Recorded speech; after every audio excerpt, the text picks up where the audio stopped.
جی السلام علیکم ورحمۃ اللہ وبرکاتہ۔ محترم بھائی کا سوال کہ وطر جہاں پڑھائے جاتے ہیں وہ اپنے جہاں رہ رہے ہیں وہاں کی بات کر رہے ہیں، کہتے ہیں یہ 3 وطر پڑھائے جاتے ہیں، تو ایک تو وہ 2 رکعت پڑھ کے تشہد نہیں بیٹھتے، تو دوسرے نمبر پر وہ تیسری رکعت میں وطروں کی تیسری رکعت میں رکوع کے بعد ہاتھ اٹھا کے بہت ساری دعائیں مانگتے ہیں۔ محترم بھائی پہلی بات تو یاد رکھیں کہ 3 رکعت وطر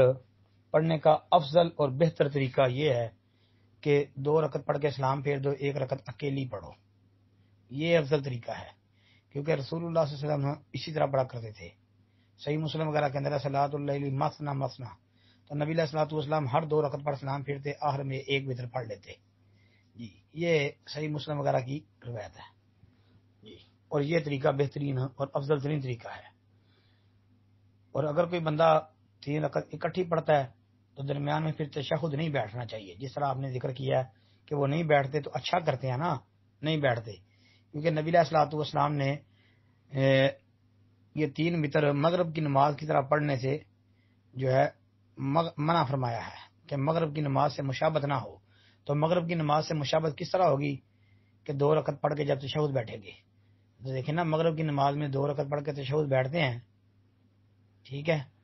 اور پھر تیسری کڑی کھڑے ہوتے ہیں، تو وطروں کے اندر اگر 2 رکعت پڑھ کے تشہد بیٹھیں گے تو یہ مشابہت ہو جائے گی، تو اس سے نبی علیہ الصلوۃ والسلام نے منع فرمایا ہے، یہ جائز اور درست نہیں ہے جی۔ تو اس لیے اگر 3 اکٹھی رکھتے پڑھنی ہے وطر کی تو پھر درمیان میں تشہد نہیں بیٹھنا چاہیے، یہ بات درست اور صحیح ہے۔ باقی رہ گئی بات رکوع کے بعد ہاتھ اٹھا کر دعا کرنا، تو بھائی رکوع کے بعد ہاتھ اٹھا کر دعا کرنا یہ نبی صلی اللہ علیہ وسلم سے ثابت نہیں ہے۔ اللہ کے رسول علیہ الصلوۃ والسلام تو وطروں کے اندر رکوع سے پہلے دعا کیا کرتے تھے، رکوع کے بعد ہاتھ اٹھا کر دعا کرنا نبی علیہ الصلوۃ والسلام کی سنت صحیحہ اور صریحہ سے ثابت نہیں۔ البتہ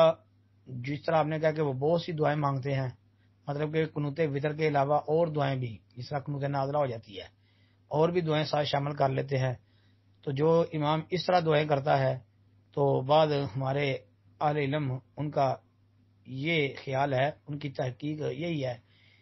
کہ پھر اس کو قنوت نازلہ پر قیاس کر کے ہاتھ اٹھا لے، اس طرح قنوت نازلہ میں ہاتھ اٹھایا ہے اسی طرح یہاں پر بھی ہاتھ اٹھا لے، کیونکہ اب وہ صرف وطروں کی دعا نہیں ہے، وہ مزید دعائیں اور اس میں ہو گئی ہیں، تو اس لیے وہ کہتے ہیں کہ اس طرح کیا جا سکتا ہے۔ باقی واللہ عالم۔ السلام علیکم ورحمۃ اللہ۔